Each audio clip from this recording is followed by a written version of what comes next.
Şimdi yine bir horlama uyku apnesi hastamız var.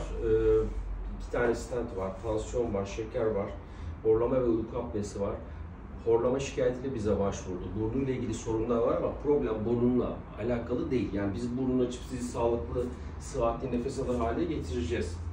Ancak bu sistemik sorunlarınızla da mücadele etmemiz için bu uyku apnesini çözmemiz gerekiyor. Bunu biz radyo frekansla, gerekirse cerrahi müdahalelerine, gerekirse yaparak açarız. Hiç dert değil. Ama sizin uyku apneniz, ki yüzünüzdeki bu yorgun ifade ve yorgun görünüm bu uyku apnesinden kaynaklanıyor. Tamamen boğaz yapısı, geniz yapısı ve dil kökünüzle alakalı.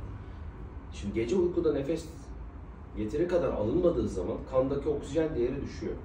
Yani siz uykuda tam kapasiteyle oksijen alamıyorsunuz.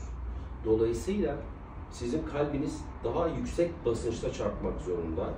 Periferik damarları, yani kolunuza, bacağınıza giden damarları daraltmak zorunda ki beyne yeteri kadar oksijen gitsin. Yani sizin tansiyonunuzu yükseltmek zorunda. Kalp daha fazla yük altında kaldığı için de koroner damarlarınıza daha fazla yük binmekte. Yani biz aslında uyku apnenizi çözdüğümüz zaman sizin kalp damar sağlığınız açısından çok büyük bir iş başarmış oluyoruz. Yani bizim horlamadaki mücadelemiz sadece sizin eşinizi, ailenizi rahatsız etmenizden ziyade bunlar.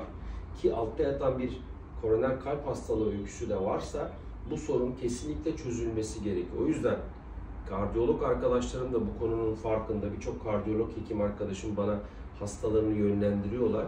Ki ben de ağır uyku apnesi olan hastalara muhakkak kardiyoloji konsültasyonu istiyorum aynı zamanda, eş zamanlı olarak. Dolayısıyla bizim bu sorunu kesinlikle çözmemiz gerekiyor.